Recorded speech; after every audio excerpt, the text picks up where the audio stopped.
So we are recording briefly. All right, Dalton, take it away. Awesome. So my name is Dalton Akos. I'm the Assistant Director for Administrative Services in University Housing. I'm here with my other Assistant Director, Dom Cruz, who will be answering some of y'all's questions in the Q&A. Um, I'm just going to talk pretty briefly about on-campus housing. I know a lot of y'all are already within that process and have received a lot of emails from me about how that works. On App State, we do require our first year students to live on campus. We have a first year live on requirement. There is an exemption process if you maybe have a primary address within 30 miles, or if you're married, or if you're over 25. There are very few exceptions for that live-on process. And that is because living on campus as a first year is such a important experience to your time at Appalachian State or in college in general. Living on campus, App State has a very walkable campus. It's maybe about 20 minutes to walk from one side of campus to the other. So living in any of our residence halls means that you're going to have really close proximity to all of your classes, maybe your professor's office hours, the dining halls, all of our rec facilities, all of that stuff that we encourage you to engage with and kind of benefit from a first year student or any student on campus. We do have 18 residence halls on our main campus. As a first year, you're eligible for traditional styles, suite styles, and hotel styles. The vast majority of our first year students live in traditional styles. That's going to be what a college residence hall looks like in any sort of movie or TV show that you might have seen. You're going to see two students per room, two sets of furniture in each room, as well as common bathrooms on each floor for male identifying students, separately for female identifying students, and then ADA accommodative slash gender neutral private bathrooms on each floor as well. Suite style, a smaller proportion of our incoming first years end up in suite style. That's going to be two rooms connected by a shared bathroom that those four students maintain. Each room has two sets of furniture and two roommates. And then hotel style, we actually only have one hotel style building that our first years are eligible for, Mountaineer Hall. And that's going to be one room, two students in that one room with the two sets of furniture with a private bathroom attached to that room that those two students share and maintain. In terms of paying for on-campus housing, we have a great rate chart on our website. Basically, every different hall and every different room type has a slightly different rate. That rate is only applied after you have an on-campus booking. So you won't see that charge on your student account until the fall when you're also paying for your fall tuition. Living on campus, you are required to purchase a meal plan. That is through our partners with Campus Dining, although it is something that you choose while completing your housing application in the student housing portal.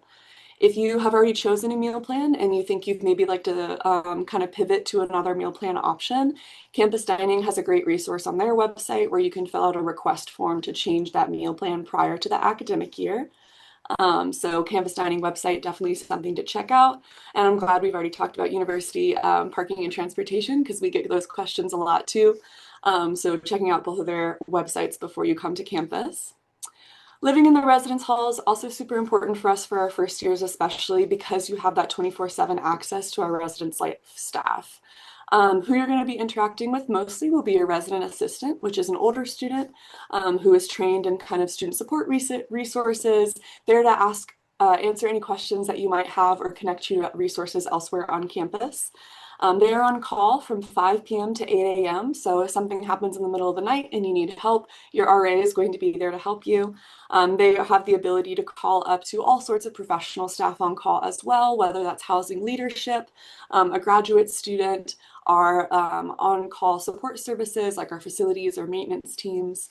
And during the day, that phone number also gets routed to our main office. So no matter what time of day it is, if you're living in our residence halls, you will have someone to contact if you have a question or need that additional support.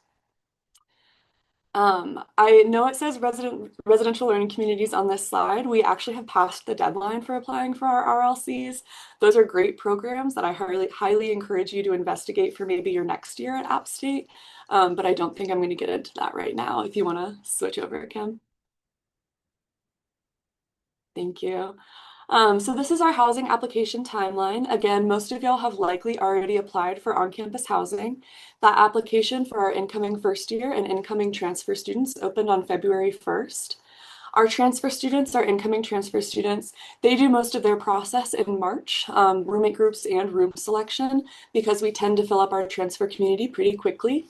I will say that we are still accepting applications from incoming transfer students, filling in some of our continuing student spaces at this point as we receive cancellations from our continuing students. So if you are an incoming transfer and you have not yet applied, you're more than welcome to continue to do that. April 2nd is when our roommate groups open for our first year students. So a lot of y'all have been in the process, have already completed that. If you haven't, there's no stress. It's not a time sensitive process by any means.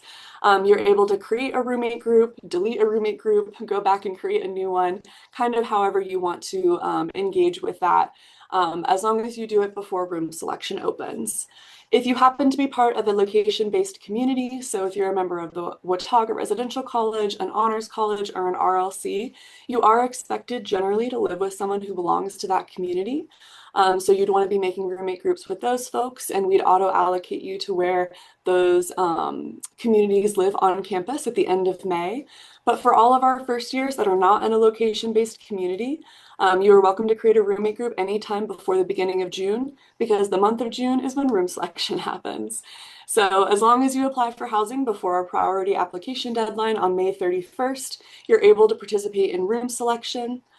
Throughout the month of June, we do different waves, one wave every week of students going on their housing portal and selecting a space on campus from all currently available spaces. You will see literally every single bed that is available at that time, and you'll be able to select which residence hall, which style. We can't guarantee that your exact perfect residence hall is going to be available during your wave. Of course, there are styles in residence halls that can go faster or primarily have continuing students in them. So I would highly recommend everyone going into room selection have a list of 3 or 4 different halls and styles that they would be excited to live in. And if you have a roommate group, whoever gets their first room selection invitation can put both themselves and their roommate in that space. First years and incoming transfers are only able to make roommate groups of 2 people, and that is because most of our first years end up in those traditional style spaces that only accommodate those 2 people. Room selection will happen through the month of June. Anyone who applied after our priority deadline on May 31st or who missed their time slot throughout the month of June will be auto-allocated or automatically assigned by our housing team after that June 26th window. We look at compatibility quite a bit when we do those assignments. As you know, when you submitted your housing application, you answered a couple lifestyle questions, and we look at those lifestyle questions answers and try to make sure you're matched with roommates or suite mates who answered compatibly. So you have folks in your room or your suite who wake up around the same time or have the same homework habits as you do. So we do take that information into account when we are auto-allocating. And then all students will receive their formal housing assignments email in mid-July and their instructions for move-in at the end of July or the beginning of August. So definitely encourage y'all to check your App State email from now on to the beginning of the year to make sure you're getting all the necessary information. You can move to the next one. And so I did touch on roommates. You are actively right now able to create a roommate group. In the housing application portal, you are able to search by compatibility as well. So if you're interested in starting those conversations with people who have completed the application and have answered those questions similarly to you, I wake up at this time in the morning. I prefer guests this frequently in my room. You are able to kind of search for your gender, maybe for your age, and it'll pop up all of those different profiles, give you a little bit of information about those other students, and show how compatible you might be as roommates. And then you'll have access to the students' App State email, so you can start conversations with folks and try to make those connections for roommates prior to the academic year. It is totally optional to make a roommate group. It is absolutely not required. Just like I said, we will match you with someone of usually of around 70% compatibility or higher is what we aim for. So it's not required, but it is an option. If you already have a roommate in mind, maybe you know someone from high school, you also don't have to do the whole rigmarole. You can just search by their App State username and create a roommate group with that person. We do have a room swap process. So if you receive an assignment in June or July and you're not loving it, you are able to put your room up for trade on our trade board. And if another student also puts the room up for trade and wants to switch with you, y'all are able to do that without having to contact university housing, totally in between incoming students.